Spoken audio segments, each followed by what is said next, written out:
E hoje nós vamos estudar Salmo 68. Com certeza não será todo o Salmo, mas a gente pode começar falando do sistema de guerra de Deus. Sistema quer dizer organização.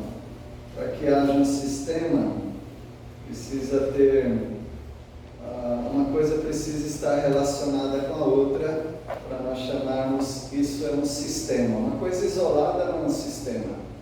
Um sistema é sempre algo que é repetido, que é relacionado, que tem um padrão.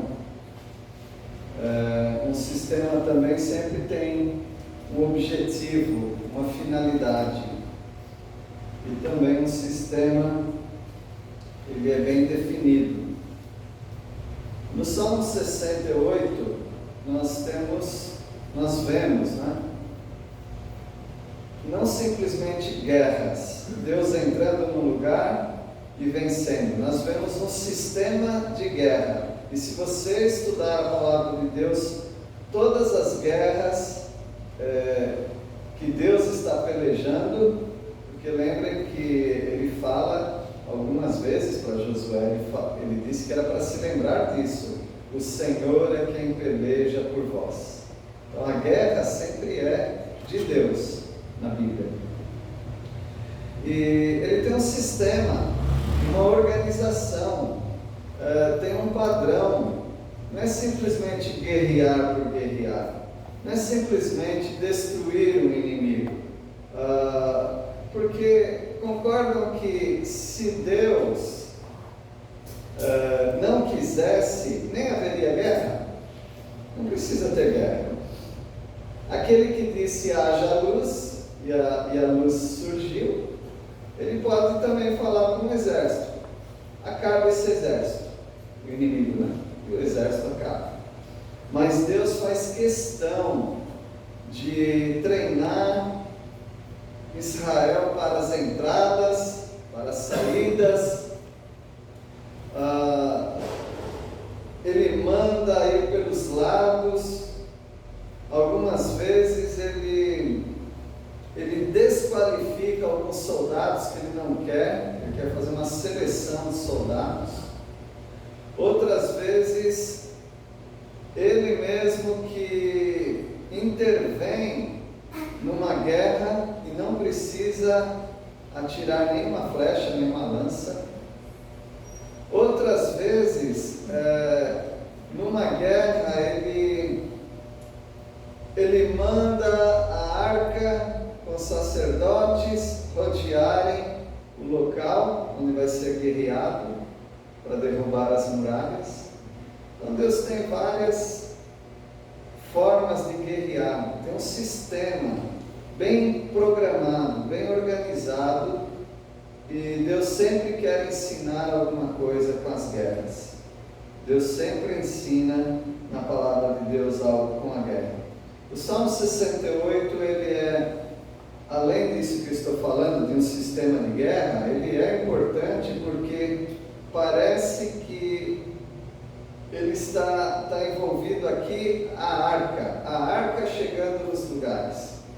A arca da aliança, você sabe que foi roubada, E a condução da arca até estar de volta na casa do Senhor, no tabernáculo, não aquele tabernáculo do deserto, mas o tabernáculo da época de Davi, até a arca retornar, ela passa por alguns lugares e sempre tem alguma instrução, sempre tem algum sistema em que Deus está operando de uma tal maneira que, se nós observarmos, nós vamos ver.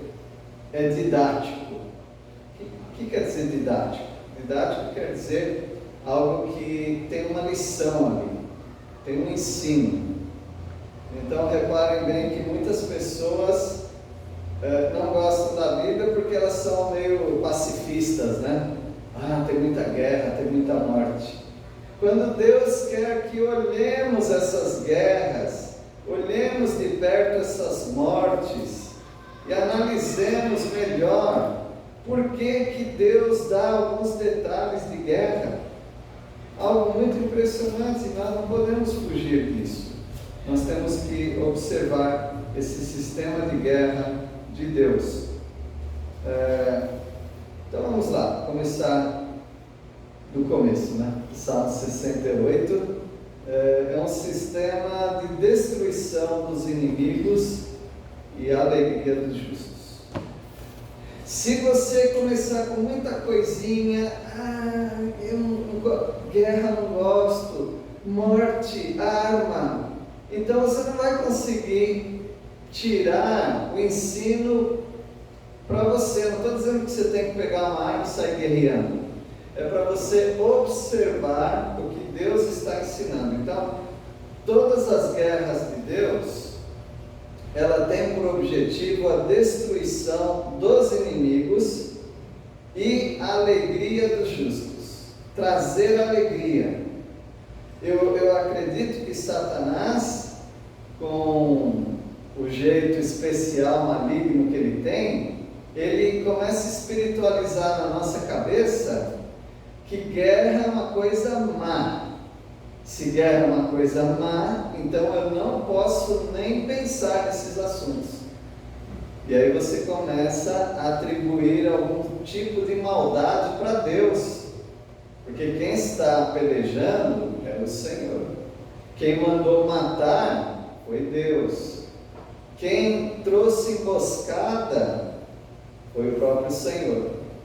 Então observe, não fique com preconceito, não fique cheio de escrúpulos, eu não gosto de guerra, então não estou dizendo para você amar guerras, nós tem várias guerras hoje, mas observe porque Deus quer te ensinar. O apóstolo Paulo fala em 1 Coríntios 10 que tudo que foi escrito para nós, para nosso exemplo, para nosso auxílio. Então o sistema de guerra de Deus é um sistema de destruição dos inimigos e também de alegria para os justos. Se ele apenas destruísse os inimigos e não trouxesse alegria para os justos, a gente fica pensando, mas então qual a vantagem dele matar esses inimigos e ainda colocar na palavra de Deus? Tem que ter alegria porque ele fez isso. Versículo 1, alguém pode ler? Salmo 68, versículo 1. Levanta-se Deus, dispersam-se os seus inimigos, de sua presença fogem os que o aborrecem. Isso, aí a gente começa com o título, né, Darcy? Leia o título aí para nós. Estou lendo assim. Ao mestre Estou lendo lá. aqui não tem. Então, as Bíblias digitais eu já vi que elas cortam isso também. Ao mestre de canto, Salmo de Davi, é um cântico. Então foi lido aí um pedido, para que Deus se levante, ou não um pedido, mas um anúncio, uma afirmação, que Deus se levanta e o que acontece com os inimigos? Eles se dispersam.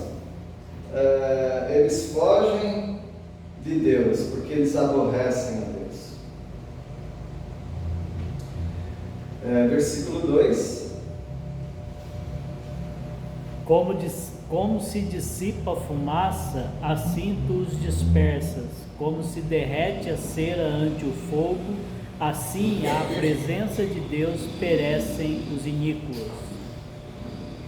Igual uma fumaça que você não quer, você começa a abanar, aquela fumaça para longe de você. E uma cera que chega perto do fogo, ela se derrete também. Assim são os inimigos diante do Senhor, eles perecem. É para você se alegrar. É para você se alegrar, porque ninguém para em pé diante de Deus.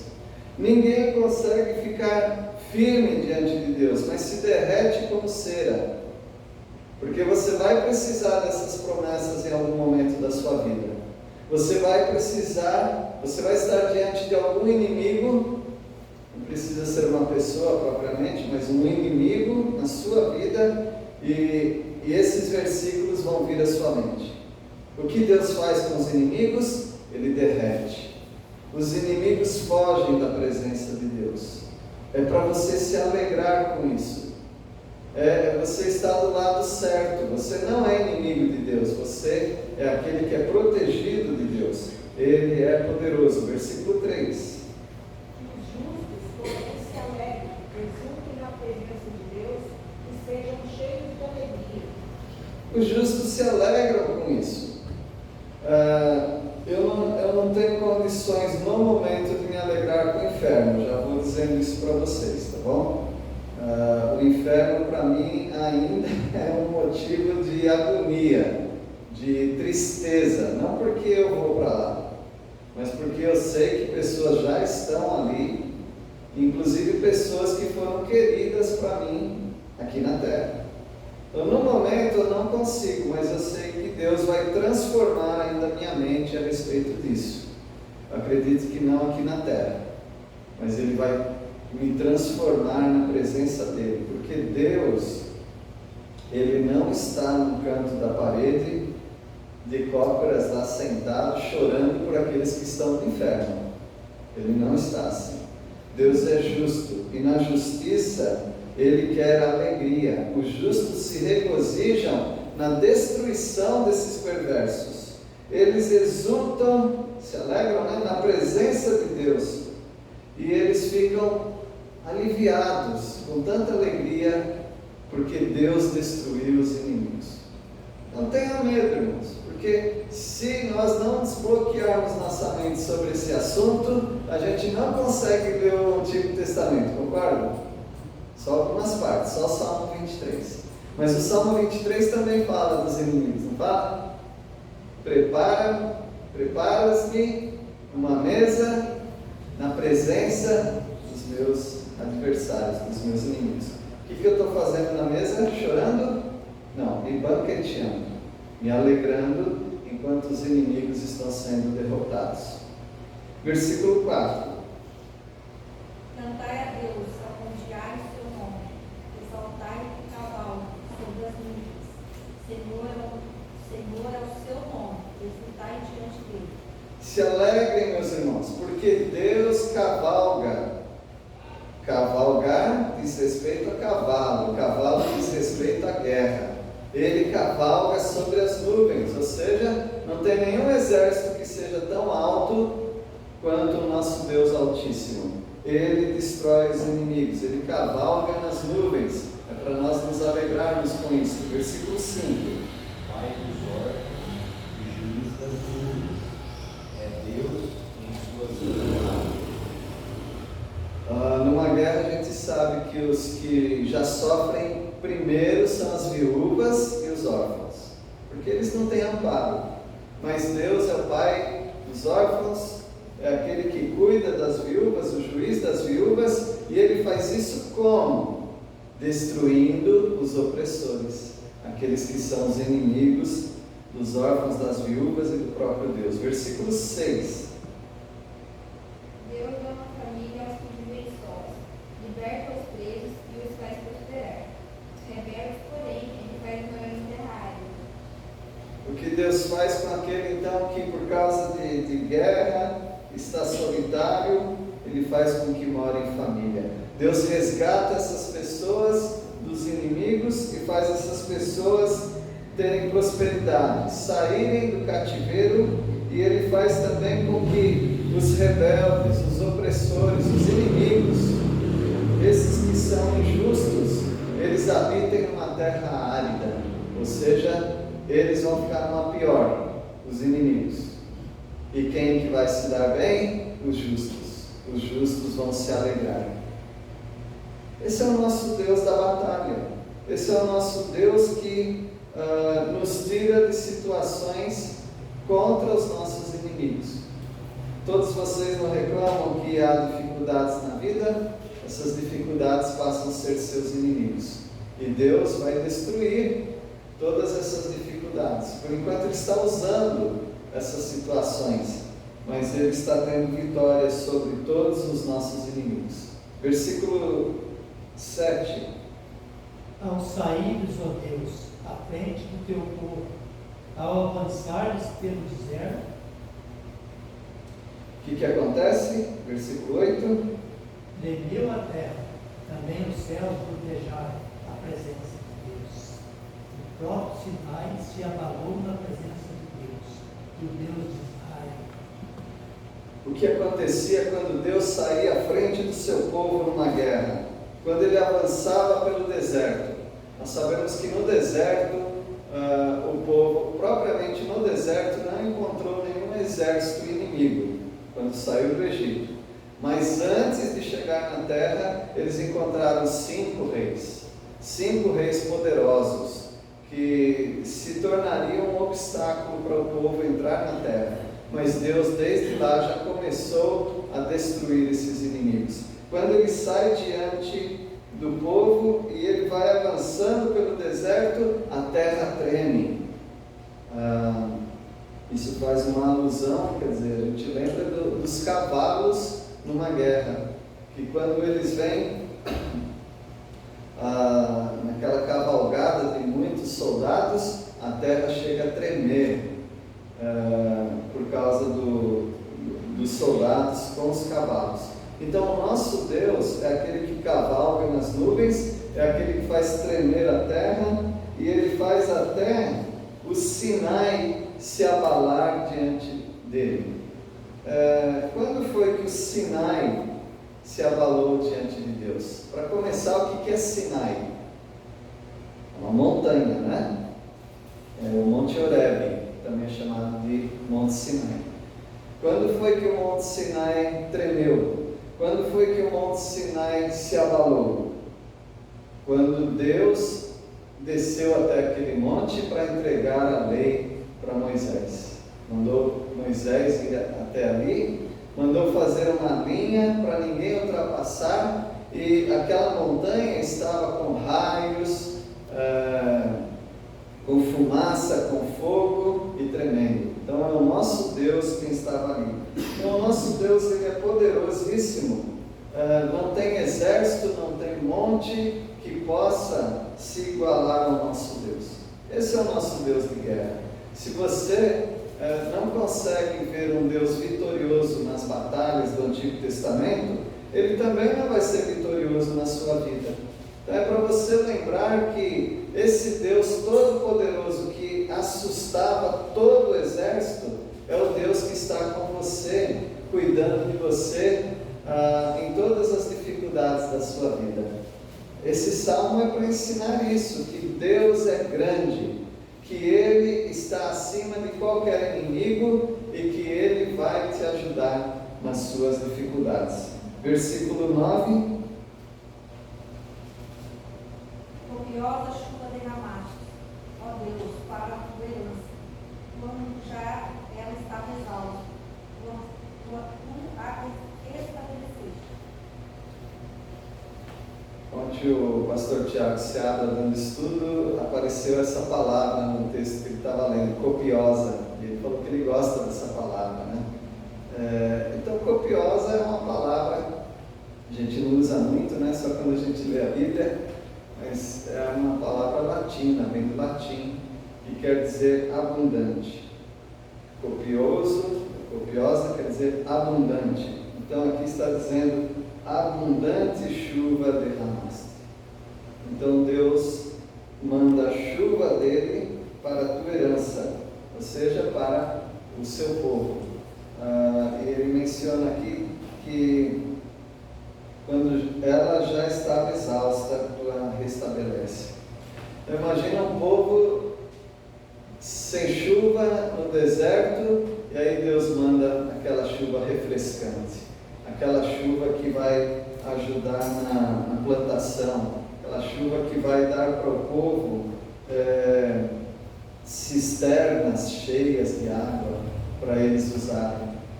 Então esse é o nosso Deus, é para nós nos alegrarmos. Alegrem-se, irmãos, que o nosso Deus é um Deus guerreiro, é um Deus que vence o inimigo, é um Deus que nos dá chuva de bênçãos. E o versículo 10: Aí habitou a tua grei, Em tua bondade, ó Deus, fizeste provisão para os necessitados. Com essa chuva abundante, bom, são 3 fatores aqui, né? Deus tira os inimigos, primeiro, né? Segundo, Deus manda a chuva. E terceiro, Deus ajunta o seu povo. Então essa é a bênção de Deus: tirar os inimigos, mandar chuva e juntar o seu povo. Aqui tem uma palavra que também a gente só usa quando a gente lê a Bíblia, né? Grei. Grei é uma reunião de gado miúdo, então, gado pequeno. Então ele fala que nós somos como um gado também, que se junta. Nós somos uma grei, uma assembleia. Por isso, meus irmãos, nós precisamos colocar muito seriamente na nossa vida a importância de estar na grei, de estar na assembleia, de estarmos arrebanhados. Alguns não gostam muito dessa ideia, ou por preguiça de vir à igreja, ou por uma autossuficiência, achando que eu não preciso dos outros, eu posso ser crente em casa, e para mim é até melhor. Então, por alguma razão, algumas pessoas não têm o prazer de estar junto com o povo de Deus. Algumas pessoas não é por isso, algumas pessoas é por muita atividade mesmo. Elas têm tantas atividades que elas não conseguem reservar um tempo para estar com o povo de Deus. Mas a palavra de Deus diz: aí habitou a tua grei. Se o nosso Deus espantou os nossos inimigos, se Ele nos deu chuva de bênçãos, por que a gente vai ficar sozinho? Vamos juntos nos alegrar, porque Ele é o nosso libertador. É o nosso Deus que mostrou, como diz o versículo, toda a bondade. E Ele fez provisão para os necessitados. Então nós podemos chegar aqui e ter provisão. Quem hoje teve provisão nos grupos de oração? Eu tive. Acredito que vocês também tiveram. Deus estava provendo para você, através desse grupo de oração que você estava, bênçãos. Bênção de orar por pessoas que estão aflitas. Bênção de se alegrar porque Deus respondeu a alguma oração. Então, no nosso grupo teve pelo menos, dos pedidos de oração, teve pelo menos 2 que foram agradecimentos por algo que Deus fez e nós estávamos aqui na igreja orando. Então, isso foi uma bênção para nós, saber que Deus responde e por isso Ele habita a grei dele, a assembleia dele habita diante do nosso Deus, diante da bondade dele. Então nós vimos até o versículo 10 que o sistema de guerra de Deus não é simplesmente sair chutando tudo. Não. Ele destrói o inimigo para dar alegria para o povo de Deus. Não faz sentido ele destruir o inimigo e o povo de Deus se espalhar, ir embora ou não se alegrar. E a guerra é para nossa satisfação. E essa destruição, alegria, a gente já viu na Bíblia algumas vezes. Vocês lembram quando Ló foi raptado? Ló foi raptado, não foi sobrinho de Abraão? Quem foi resgatado? O próprio Abraão. E Abraão juntou um exército, né, que ele tinha. Eu acho que quando Abraão sai da terra dele para a parentela, não foi só ele, a Sara e Ló, foi uma comitiva. Ele tinha servos e ele tinha pessoas ali que estavam formando um exército. Então ele tinha um exército e ele foi atrás de 5 reis e os venceu. Então, destruição dos inimigos. Mas quando ele voltou, onde você vê a alegria? Alguém lembra? resgatou tudo e veio com um monte de despojos, de presentes. E ele deu até o dízimo para alguém, lembra para quem? Para Melquisedeque. Então, alegria. Deus destrói para trazer alegria. Quando Elias derrota os profetas de Baal, destruição total, não foi? Os profetas de Baal. E o que aconteceu depois? Alegria. Inclusive com a promessa de que ia vir chuva, que há 3 anos e meio que não chovia. Deus traz alegria para o povo. E também Jesus Cristo, quando derrotar o exército do anticristo, por que ele destrói o exército do anticristo? Ele já poderia ter feito isso lá atrás ou hoje mesmo. Por que ele faz? Ele dá alegria para o povo dele, ajuda o povo dele a participar também dessa batalha. E o povo dele somos nós, tá? Nós vamos vir com Jesus participar dessa batalha e ele vai nos dar a alegria do reino dele, do milênio. E ele vai se casar, né? Se casar de novo com a nação de Israel e vai comemorar já o casamento que Jesus Cristo terá com a igreja. Sempre alegria. Então, na palavra de Deus, você não vê simplesmente um cenário de destruição, fumaça, escuras e um lugar triste. Não. Ele varre a maldade do mundo para trazer alegria para o seu povo.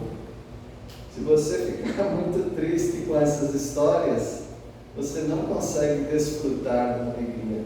Ele está fazendo isso para você, por você. Então esse é um sistema de guerra de Deus. Destruir os inimigos e trazer alegria para o seu povo. Em outra oportunidade, se Deus nos der, nós vamos ver também que nesse sistema de guerra, Deus sempre está desbaratando inimigos. Desbaratar tem a ver com barata mesmo, viu? Quando tem um monte de barata que eles começam a pisar, elas vão se espalhando. Esse sempre foi um sistema de Deus, espalhar os inimigos, sempre. Nunca eles aglomerarem e ganharem força, mas ao mesmo tempo ele desbarata os inimigos e ajunta o seu povo. Sempre é assim. Eu acho que nós estamos experimentando de certa forma a destruição dos inimigos. Nas reuniões de oração a gente vê isso. Deus está destruindo o inimigo aqui, destruindo o inimigo ali. Alguma dificuldade que alguém tem, que um parente tem, Deus está mostrando nos nossos olhos a destruição. Mas talvez falta a segunda parte, ajuntamento. O povo de Deus tem uma preguiça de se juntar, contar as bênçãos e incendiar uns aos outros com a alegria que Ele nos dá. Deus abençoe, meus irmãos. Muitos hinos do passado falavam de soldados, podem reparar. Muitos hinos tradicionais falavam de guerra, soldados, armas, marchar, mas nós estamos perdendo um pouco disso e ficou muito meloso o negócio. Ficou umas músicas bem melosas, mas ainda temos. Pelo Senhor marchamos sim, o seu exército poderoso. Então, ele será visto em toda a terra. Claro que nós temos espaço para outros temas também, mas a palavra de Deus sempre está falando de nós vestirmos a armadura, de nós guerrearmos com as guerras, com as armas espirituais. Então Deus tem muita analogia, muita ilustração para nós, comparação com guerra. Vamos nos alegrar. Deus ainda está destruindo inimigos. Vamos orar para Ele destruir mais inimigos e voltar aqui juntos para dizermos aos irmãos quais muralhas Ele tem derrubado.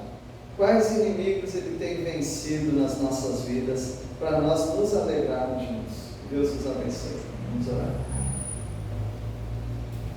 Agradecemos, Senhor, porque Tu és o dono de todo mundo, mas o Senhor dá a oportunidade de construirmos um exército nesta terra para lutarmos a Tua luta. Obrigado porque o Senhor tem nos alegrado o coração e nós podemos compartilhar uns com os outros das vitórias que temos tido, de inimigos que têm sido derrubados dia a dia na nossa vida. Obrigado porque o Salmo 68 nos ensina sobre o Senhor cavalgando nas nuvens e tendo a vitória para o Teu povo se reunir e se alegrar. Faça isso, ó Deus, com o Teu povo, aqui nessa igreja, em outras também. Nós pedimos isso em nome de Jesus. Amém. Amém.